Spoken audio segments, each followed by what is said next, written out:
A contractor accused of stealing more than $1 million from Marshall Fire victims will stay in jail. Thanks for joining us. I'm Jennifer Meckles in for Kim Christensen today. I'm Tom Green. The Boulder County Sheriff's Office says that man took money from 4 families who were looking to rebuild, but didn't use that money the way he was supposed to. And 9 News reporter Jaleesa Irizarry has where investigators believe that money went.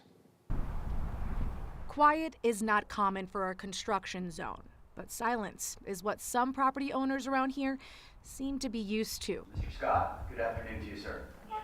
I'm well, thank you. You couldn't really see him and could barely hear him, but Leon Scott made his first appearance today. Scott is accused of stealing over $1 million from 4 homeowners rebuilding after the Marshall Fire. This is the property of one of those families. According to the affidavit, the owners paid Scott, a contractor, more than $900,000 for the rebuild. It says Scott did do some work, but an inspection showed it needed to be redone. Court documents say the county told these homeowners that Scott did not have the proper license to build the house. A stop work order still posted on the property by Boulder County says all construction was to be halted. Records state 3 other homes Scott was contracted with also received those orders. But I just want to emphasize that the victims were very vulnerable as victims of the Marshall Fire, and he stole over $1 million from them, exploiting them while they were suffering that tragedy. In court today, a judge denied a bond reduction, keeping it at $500,000. A bond Scott's attorney says he could not post, even though documents say he received $1.6 million from these homeowners. The homeowners estimated $248,000 of that $1.6 actually went into working on their properties. The arrest affidavit states the rest went to mostly personal use, like a trip to South Africa, purchases at Gucci, a new car, and $28,000 paid to a church Scott attends. A truck pulling into one of the properties this afternoon was a welcome sign. It looks to be clearing some of the mess the sheriff's office alleges Scott made. Documents show some of these homeowners tried to convince Scott to give them some of their money back. The arrest affidavit says one even told him they cry every day because of this situation. If there are any other victims out there, the Boulder County Sheriff's Office wants to hear from you. Scott will be back in court next month. Jaleesa Irizarry, 9 News. Jaleesa, you have the empathy for these people who've already been through so much, and you think going through something like this, that's unfair. Yeah, I mean, it was such a heartbreaking situation. You can't imagine losing your home and then having that hope that you're going to get it back, only to find out that you're out a lot of money and still not home. All right, Jaleesa, thanks. A man from Aurora is in jail tonight, booked on 3 charges of attempted first-degree murder. Aurora police say Austin Benson is responsible for 2 shootings at 2 different locations. Police say the first was Thursday night on South Eagle Circle off Quincy Avenue in East Smoky Hill. They say Benson shot a woman in her car, and she now has life-threatening injuries. Then Aurora police say he drove half a mile away to South Crystal Way, where he shot and seriously injured a man and a woman out walking. Officers caught up to Benson just a block away. They arrested him at some apartments on East Tufts Place. Neighbors say he lives there, and they called police when they saw him outside fighting with 2 people in front of the front door.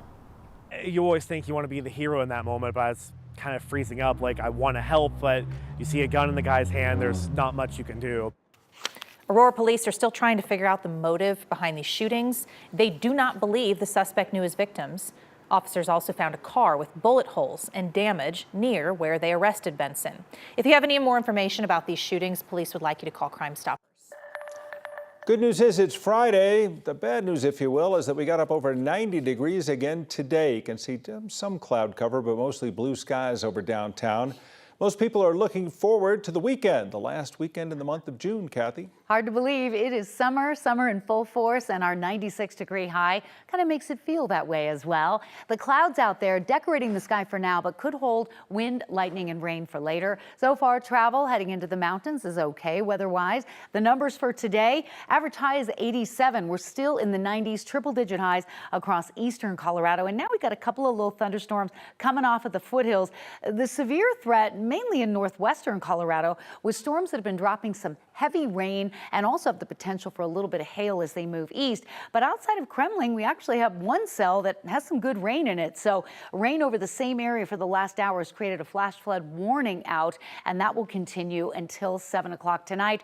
An isolated storm north of Fort Morgan. So far, so good in Denver, but can't rule out a thunderstorm tonight. The greatest threat for really strong storms will be over northeastern Colorado and mainly later tonight with the advance of a cool front that will take temperatures down into the 80s tomorrow. A one-day temperature reprieve. It's going to stay toasty warm for your early evening plans. And coming up, we'll continue to track the thunderstorms on the radar tonight and detail the weekend forecast, and that's in just a bit.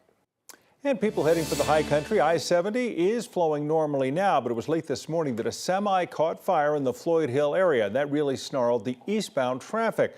Truck and trailer caught fire a little before 11, about a half-mile west of the US 6 and Highway 40 exit. It sent flames up into the air, the thick black plumes of smoke as well surrounding the area. And that fire appeared to spread to grass off the interstate. Crews were able to quickly get control of that, though. The scene cleared by 2 o'clock, and no one was hurt. Just before noon today, firefighters in Fort Lupton dealt with a brush fire a few miles west of the city. Fire officials guess this one burned just under 5 acres before they got it out. One vehicle was damaged, but nobody got hurt. And fire officials are still investigating how exactly that started. Down south, the Oak Ridge fire is still growing and still no containment tonight. That fire is about half an hour southwest of Pueblo, now burning 1,109 acres in size. Air tankers have played a big part in trying to keep the recent growth to a minimum. The Forest Service put together this map showing the day-by-day growth. It really exploded in size on Tuesday. Fire even showed up on CSU satellite. The Rocky Mountain Arsenal will stay open to the public despite 3 small fires there just in the last week. All of those fires were human-caused, but arson officials haven't said exactly what sparked 2 of them last night.